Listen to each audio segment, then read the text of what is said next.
Shalom, queridos, graça e paz. Nós vamos para mais um vídeo do nosso estudo, o amor de Jesus revelado em Shir HaShirim, em Cântico dos Cânticos, o mais excelente cântico de Salomão.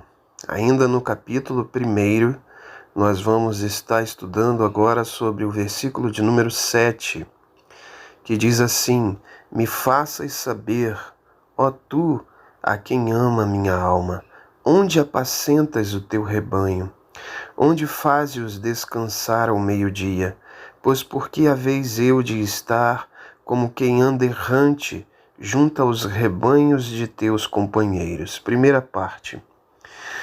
Veja, aqui nós temos uma visão de Sulamita perguntando ao pastor, uma figura de Sulamita perguntando ao pastor, ao seu amado, o amado da alma dela: onde apacentas o teu rebanho? Aonde fazes-os descansar ao meio-dia? Porque eu estou errante, ando com os rebanhos de teus companheiros.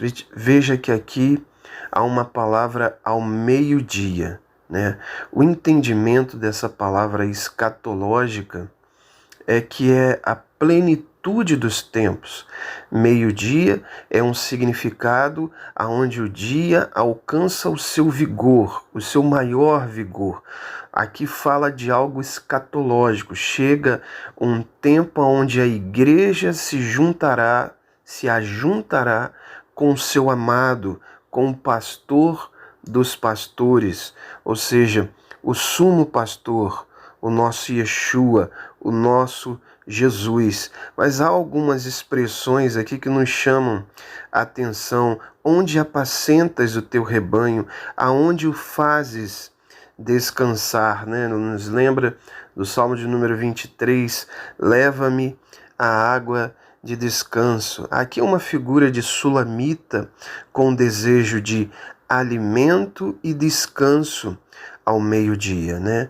Então, se a gente pegar desde aqui uma lição espiritual, qual é a figura do pastorado, né? Qual é a figura da igreja como corpo, né? Promover alimento e promover paz, descanso.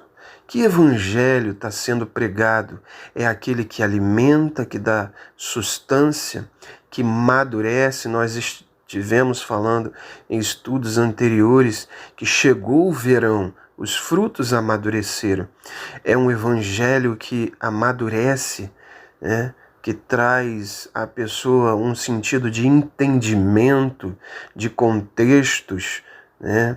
Ou o leite, como o apóstolo Paulo havia falado. E outra palavra que eu posso dizer que nos chama a atenção é que faz-os descansar ao meio-dia, né? É a paz, é o descanso, é estar segura, é a figura daquele que promove segurança, que promove descanso, que promove alimento. Então, no versículo 8, tem a primeira fala do noivo, do pastor, do rei de Salomão nesse livro, no versículo 8.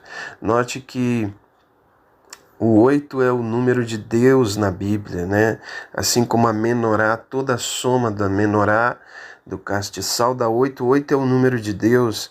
E aqui tem a primeira fala do pastor, né? De Salomão, do rei. Está escrito assim no versículo 8: Se tu não sabes, ó formosa entre as mulheres, sai e vai pelos rastros do rebanho e apacenta as tuas cabras junto às tendas dos pastores. Versículo 8. Veja qual é a primeira fala, e aqui eu quero fazer essa entonação. Qual é a primeira fala do pastor, né, de Salomão, neste livro, a Sulamita, a sua amada? Me faças saber, ó tu quem ama a minha alma, onde apacentas o teu rebanho? É a pergunta de Sulamita. Versículo 8. Se tu não sabes, ó formosa entre as mulheres. Algumas versões, ó, a mais formosa entre as mulheres. Então a primeira expressão aqui é do noivo, do amado, do pastor, falando da formosura. Ele declara seu amor à sulamita. Ele ressalta a sua beleza, a sua formosura. Assim nós precisamos entender a figura de Jesus em relação à sua igreja, né? Como ele olha a sua igreja, ele olha a sua igreja como formosa, como amada. E veja que essa expressão é a primeira palavra. Então, por que ele a vê como formosa, como amada? Aqui tem a resposta desde o início. Muitos, infelizmente, pregam um evangelho de performance. O quanto eu faço para estar bonito diante de Deus.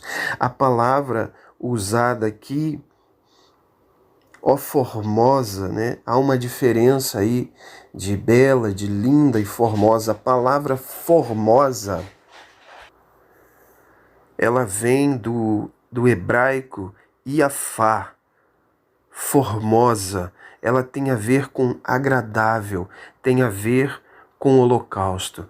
Então veja, queridos, Jesus não te vê formosa, e também a palavra formosa tem a ver com forma, ela tem uma forma. Jesus não te vê formosa porque você atingiu um ponto de santidade, de devoção, conseguiu um título eclesiástico, porque a palavra formosa tem a ver com holocausto.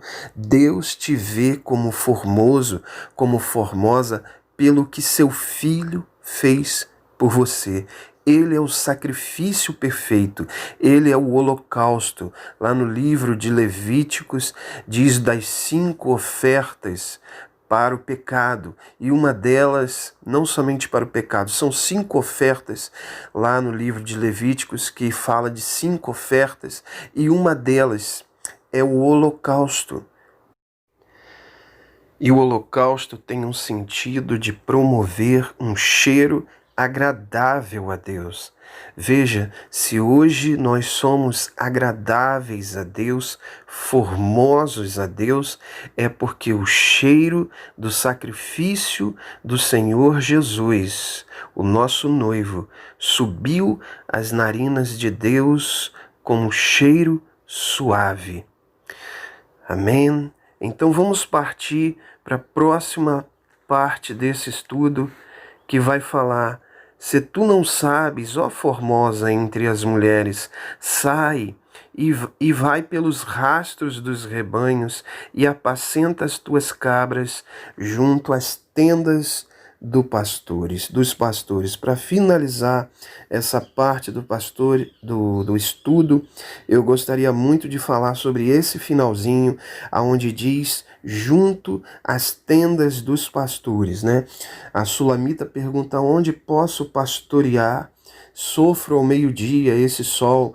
E ele diz: ó formosa, se tu não sabes, vá entre as tendas dos pastores, veja o rastro e vá junto às tendas dos pastores, né? A palavra tenda, ela tem um sentido de atender, receber o outro, entrar em relação, ter vínculo, favorecer e cuidar.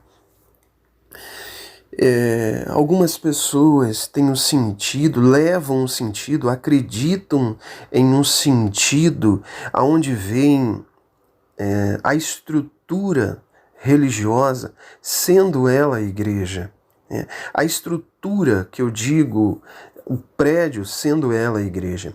Esse prédio, ele comporta a igreja. Igreja somos nós, né?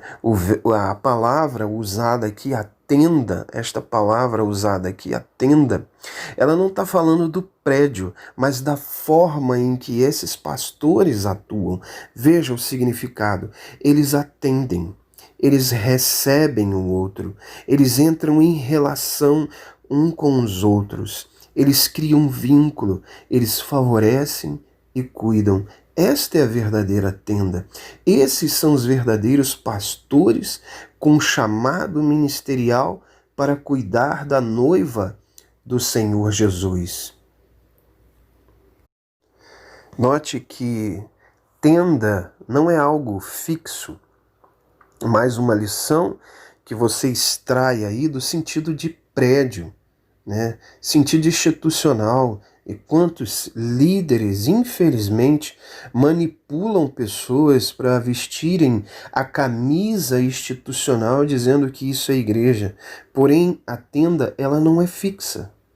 Por que que essa palavra é usada, né, tão constantemente, principalmente no livro de Shir HaShirim, em Cântico dos Cânticos, né, para alertar que a tenda, ela arma e desarma, não é um local fixo, não, aqui é a igreja. Infelizmente, esse pensamento tem levado pessoas a deturpar o verdadeiro sentido e a beleza do que é ser a noiva do noivo, que somos nós. Então vamos repetir esse finalzinho para a gente finalizar essa parte, para a gente entender, né, aonde tu apacentas, veja o rastro. O pastor, o sumo pastor, responde à Sulamita: ó, mais formosa entre as mulheres, veja os rastros, junto às tendas dos pastores. Aí são os verdadeiros pastores, né? Porque são os que atendem. A tenda significa atender, a palavra tenda aí. Atender, que recebe o outro, que entra em relação, que tem um vínculo que favorece e que cuida. A tenda não é fixa, a tenda arma e a tenda desarma. É o entendimento que a igreja, ela é um organismo chamada para cuidar, né?